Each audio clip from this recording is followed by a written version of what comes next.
Friends, a wise man once said, "You cannot solve tomorrow's problems with yesterday's solutions." Think about it, it's a very simple statement but a profound meaning. In today's video, I'm going to tell you how we are all victims of our preconditioned mindsets.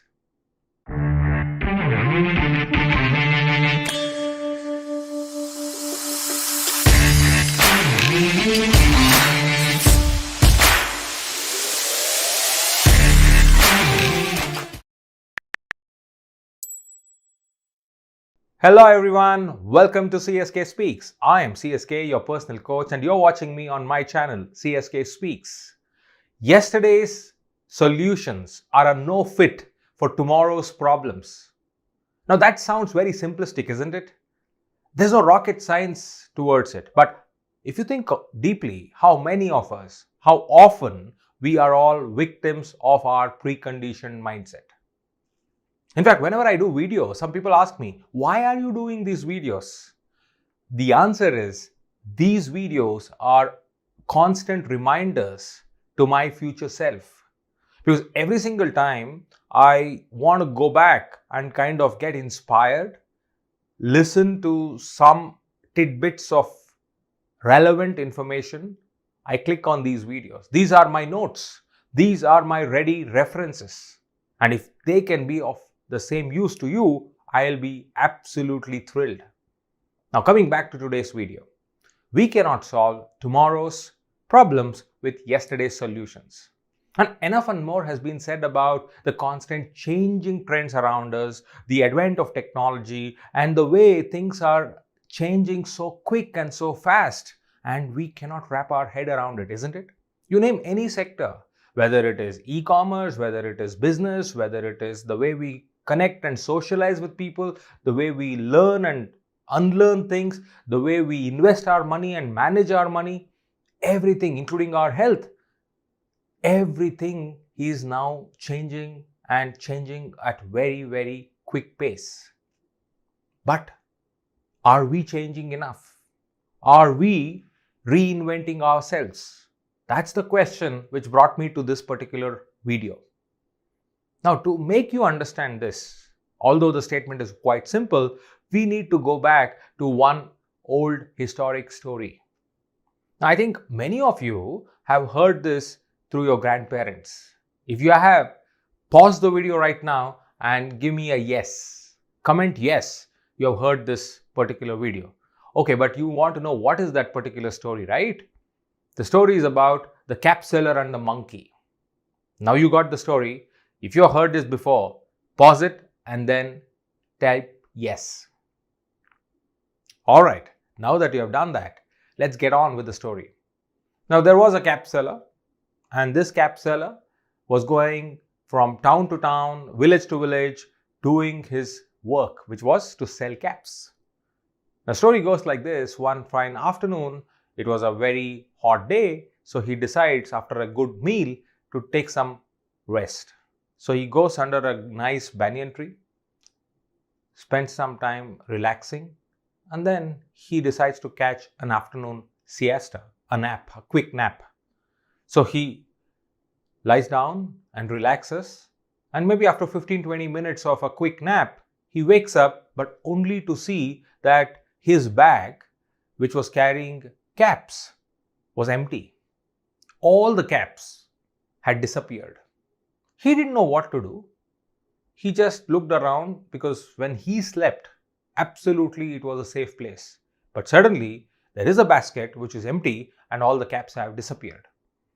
After a few minutes of looking here and there, he listens to the noise of the monkeys. Now he looks up, and when he looks up, he sees a bunch of monkeys using his caps. They are all having the caps. In fact, they have put them on and they are looking down, laughing at him and teasing him. Cap seller didn't know what to do. He started to kind of jump and try to scare away the monkeys. But that's all in vain. Finally, the cap seller kept his hand on his head and started scratching, thinking he did a mistake to take rest under that particular tree. Now that time, one of the monkeys started imitating the cap seller. They also started keeping the hand on their head and they were trying to rub their hand on their tiny little heads. Now, cap seller got a cue. He had one cap which he kept under his head when he was sleeping. He pulled it right away, kept it on his head, and then he started playing fool with monkeys. Because he knew that the monkeys are imitating him and his actions. So he started jumping or kind of scratching his hand and scratching his face and all that. And the monkey started imitating the cap seller. Now, before they realized, cap seller got them in his trap. What he did, as all of you know by now, he removed his cap, the single cap which he had, and scratched his head with the other hand, and then out of frustration, he just threw the cap down and stamped on the floor. And when he did that, monkeys were so much involved in that imitation game, they just removed the cap and threw it down. And quickly, the cap seller gathered all of them, put them in the bag, and ran away. Now, that was a wise cap seller, isn't it? Fast forward 25 years. That was the first version of the story which my grandparents told me. Now, 25 years later, my parents told me another story of the same cap seller, but this time his son. And his son, because the cap seller had been successful and he was kind of very, very prosperous in that business of selling caps, his son took to the same profession or business. Now, this time, this son had diversified into hats. Those round hats which are fashionable. So he was going around doing his business of selling hats. Same thing repeats. I don't want to repeat the story here, but same thing repeats. One more time, he decides that he will take rest. He will go to the tree and sit down and take an afternoon nap. Not the same tree, mind you, but some other tree in some other village. And when he is down, he does the same mistake. He knew the story. His father had already told him. But then this time what happened? He just decides that it's not going to happen with him. And he does the same thing. He sleeps, leaving his bag next to him. And by the time he wakes up, the monkeys have gathered around, taken away all the hats, and they've gone up. Now, this is no rocket science. The son, thinking intelligent, he repeats what his father had done 25 years ago. He lets the monkey get into the trap of the imitation game. And finally, when he wants to make that killer move, he removes his hat, scratches his head, and throws it down.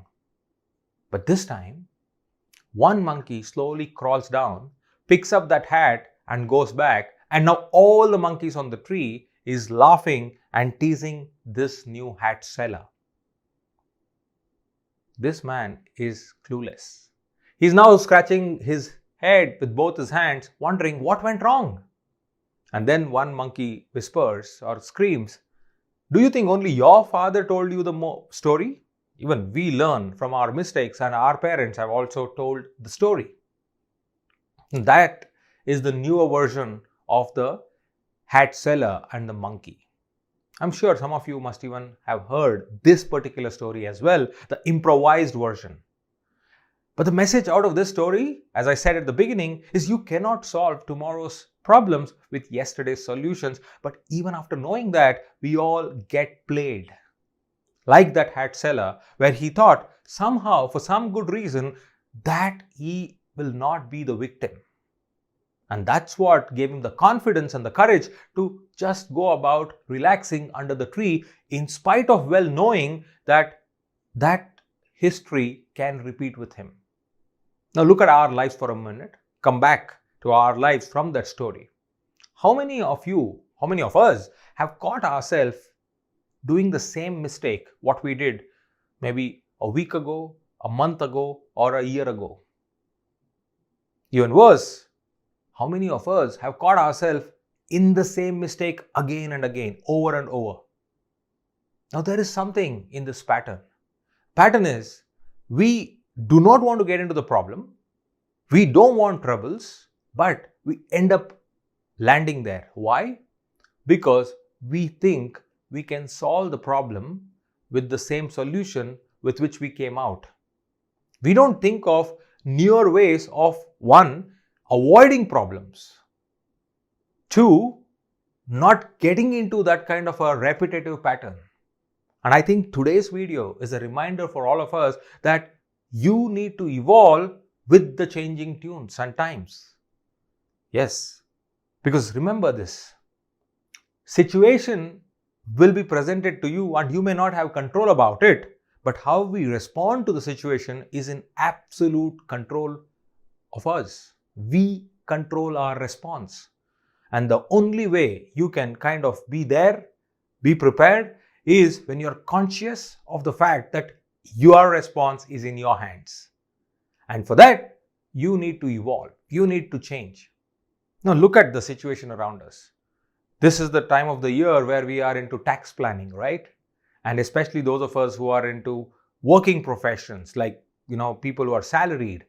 We all look at the same pattern.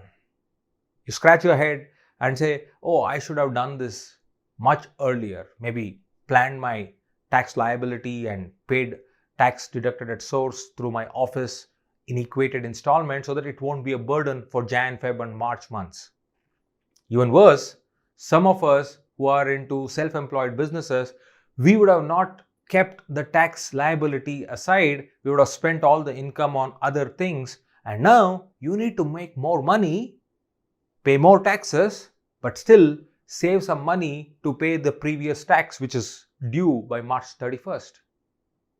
That is what I'm referring to. I just took an example of paying taxes because that is more relevant, especially with the budget around. But the fact is, we don't want to solve our problems because we want to copy the same solutions. Because somehow, deep inside our heart, we feel that when I could get away last time, I will get away the next time. And that is the problem. That is the mistake. That is where we need to stop and start acting as to, I was lucky last time to get away, but I don't want to be lucky. I want to be in control of my choices. As I said, this video is a reminder for my future self to tell myself that tomorrow's problems cannot be solved with yesterday's solutions. And if you like this video, do share with people who you think will help, or this video will help them. And do me a favor, as everybody asks, I am asking you to like and to subscribe to my channel. Thank you for watching CSK Speaks.